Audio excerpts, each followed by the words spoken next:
Good morning, everybody. Glad to have you with me today.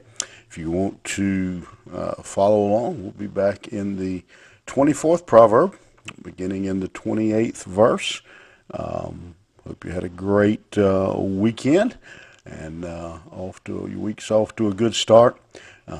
We are moving, we're going to look at just verse 28 today. We are moving rather slowly and deliberately through the 24th chapter. And two reasons. One is it's just where the natural breaks in the Proverbs are.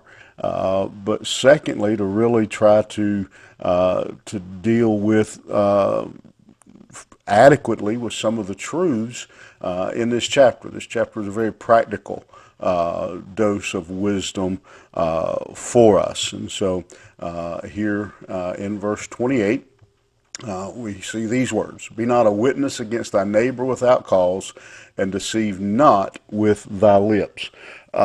This is something that perhaps many of you are thinking, well, this is not a issue to me. I'm not planning on going to court. I'm not planning on testifying. And, I hope that's correct. I hope you never have to go and be involved in a court case or anything, never have to do jury duty or anything in your lifetime. But while it may not seem that big a deal to us, it is a very big deal to God. This statement that we just read is very similar to one of the Ten Commandments, where in verse 16 of Exodus 20, we read, Thou shalt not bear false witness against thy neighbor. And so this is obviously a very important lesson to God. It's something that matters to Him. Just like the previous proverb about showing partiality. And what we have here again is the setting is in a courtroom. It is in that nature or in that setting. And again, I think the reason that is so important to God is, first of all, because He is truth. But second of all, because God knows that if our court system, our system of justice, is corrupt, that it will ultimately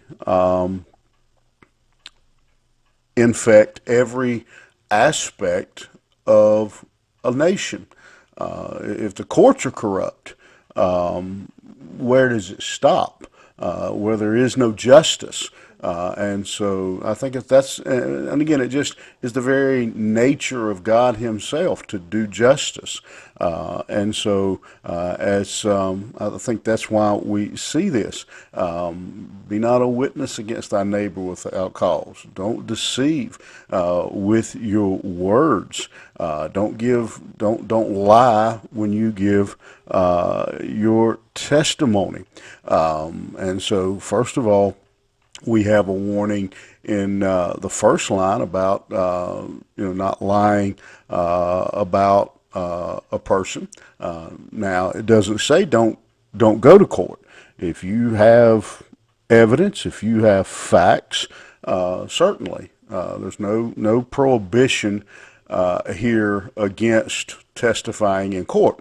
The prohibition against lying in that court. If you have relevant information, I think we're obligated to do that. That we don't and we tell the truth. We don't deceive in our words.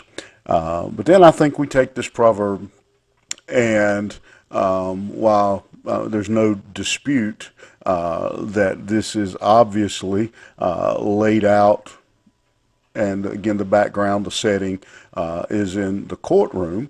I think we can take this and expand it and give it even more application. Don't be a witness against your neighbor without cause. In other words, don't lie about your neighbor. Don't gossip about your neighbor. Don't say something that isn't true about your neighbor. I mentioned this a few weeks ago, and I don't remember how. I remember saying it, but I don't think I got the whole saying out. But there's a three test about our words, and I've used this numerous times in sermons over the years. First of all, is it true? If the answer to that question is no, then we're done. There's nothing else to say. Is it kind?